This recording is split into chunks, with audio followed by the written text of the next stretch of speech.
اس کا چہرہ چمک رہا تھا۔ یہ ایک سچی کہانی ہے۔ اس کہانی کی راویہ ایک خاتون مبلغ ہیں جو کہ قصیم میں غسل میت ڈپارٹمنٹ کی بھی رکن ہیں۔ وہ کہتی ہیں کسی مدرسے کی مڈل لیول کی ایک طالب علم لڑکی کا انتقال ہو گیا۔ اس کی عمر بھی ابھی تھوڑی ہی تھی اور وہ جوانی کی دہلیز پر قدم رکھ رہی تھی۔ اس کا نام نوف تھا۔ جب اس کی وفات ہو گئی تو اس کی ماں اور بہنیں اسے میرے پاس لائیں تاکہ میں اسے غسل دوں اور کفن پہناؤں۔ شدت غم سے اس کی ماں کا رو رو کر برا حال تھا۔ وہ اپنی بیٹی سے چمٹی ہوئی تھی اور اس سے جدا ہونے کا نام بھی نہیں لے رہی تھی۔ میں نے بڑی مشکل سے اسے علیحدہ کیا اور غسل خانے کا دروازہ بند کر دیا تاکہ اسے اچھے طریقے سے غسل دے سکوں۔ میں نے جب اس کے چہرے سے کپڑا ہٹایا تو میں حیران رہ گئی۔ اللہ کی قسم، اس کے چہرے سے نور کی شعاعیں جیسے اٹھ ہی رہی تھیں جیسے نجف کی خوب تیز روشنی ہے۔ میں اس کے نورانی چہرے کی تابانی دیکھ کر ورطۂ حیرت میں ڈوب گئی۔ اس کا چہرہ تو روشنی سے دمک رہا تھا۔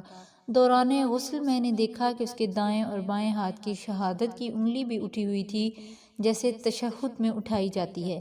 میں نے کہا ہو نہ ہو یہ ایک پاکیزہ سیرت لڑکی ہے جسے اللہ نے اس کے کسی عمل صالحہ کی وجہ سے عزت و تکریم سے نوازا ہے۔ مجھے اس کی خوش قسمتی پر رشک آیا۔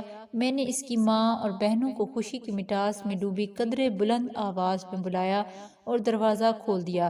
اس کی ماں اور بہنیں دوڑ کر غسل خانے میں آئیں۔ میں نے اس کی ماں کو مبارکباد دی اور تمام حیرت انگیز باتوں سے اسے مطلع کیا جن سے مجھے دوران غسل واسطہ پڑا تھا۔ اس کی ماں نے اپنے تمام مادرانہ جذبات نچھاور کرتے ہوئے اس کی پیشانی کو چوما اور اس کے ساتھ روتے ہوئے اللہ کی بھی تعریف۔ 2 دن بعد اس کی ماں نے مجھے بلایا۔ اس نے میرا شکریہ ادا کیا اور کہا میں آپ کو اپنی بیٹی نوف کے کپڑے اور اس کی پرسنل چیزیں بھجواتی ہوں۔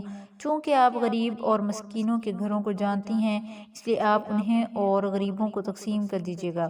میں نے کہا مجھے کوئی اعتراض نہیں، آپ اس کی تمام چیزیں مجھے بھجوا دینا، میں وہ مستحقین میں تقسیم کر دوں گی۔ جب اس کی اشیاء میرے پاس پہنچی تو وہ 4 کارٹنوں میں پیک تھیں۔ میں نے پہلا کارٹن کھولا تو اس میں اس کے نقاب اور عبایا تھے۔ وہ سب کے سب لمبے چوڑے اور ڈھیلے ڈھالے تھے، نہ وہ تنگ تھے نہ باریک اور نہ چھوٹے۔ میں نے دوسرا کارٹن کھولا، اس میں اس کے کپڑے تھے، وہ بھی پورے بازوؤں، ڈھیلے ڈھالے اور مکمل جسم کو ڈھانپنے والے تھے۔ وہ انتہائی سادہ تھے، انہیں کوئی لیس وغیرہ نہیں لگی ہوئی تھی اور وہ باریک نہ تھے کہ جس میں جسم نظر آئے۔ میں جوں کارٹن کھول رہی تھی میری حیرت میں اضافہ ہو رہا تھا۔ ایک کارٹن میں اس کا اسکول اور سامان، اس کے قلم کا ایک ڈبہ تھا۔ میں نے ڈبہ کھولا تو اس میں سے مجھے ایک مسواک بھی نکلی۔ اس کے سامان میں ایک ڈائری بھی تھی جس کے اکثر اوراق خالی تھے۔ مبلغ کہتی ہیں کارٹن بند کرنے کے بعد میں جلدی سے اپنی کپڑوں والی الماری کی طرف گئی۔ میں نے اسے کھولا، تمام وہ کپڑے نکال کر باہر پھینکے جو تنگ تھے یا باریک تھے یا چھوٹے بازوؤں والے تھے۔ میں نے اپنے آپ سے وعدہ کیا کہ میں آج کے بعد ڈھیلے ڈھالے کپڑے پہنا کروں گی جیسے یہ لڑکی پہنا کرتی تھی۔ میں نے اس کی ڈائری کو اپنے پاس رکھ لیا کہ میں اس میں لیکچرز لکھا کروں گی جو اس لڑکی کے لیے صدقہ جاریہ بن جائیں۔ نوف کو فون کیا اور اسے اس ماڈرنزم کے دور میں بھی اپنی بیٹی کو مکمل اسلامی لباس پہنانے پر مبارکباد دی۔ اس کی ماں نے کہا کہ اس کے اندر ایک اور بھی ممتاز خوبی تھی، اس کا دل ہر وقت نماز سے لگا رہتا تھا۔ جو ہی مؤذن اذان دیتا وہ تمام کاج چھوڑ کر فوراً اپنے رب کے سامنے سربسجود ہو جاتی۔ اللہ نوف اور ان تمام عورتوں پر رحم فرمائے جنہوں نے زمانے کے چلن کی پرواہ نہ کرتے ہوئے اپنے رب کی خوشنودی کی خاطر اسلامی تعلیمات کے مطابق لباس پہنا اور سنت کا دامن تھام کر رکھا۔ اس واقعے میں میری امت کی ان ماؤں، بہنوں اور بیٹیوں کے لیے حوصلہ افزائی کا سامان ہے جو زمانے کو خوش کرنے کی بجائے اپنے پروردگار کو خوش کرنے کی فکر میں رہتی ہیں اور شریعت کے اصولوں کے مطابق زندگی بسر کرتی ہیں کہ رب تعالیٰ کل قیامت کے دن انہیں سرخرو کرے گا۔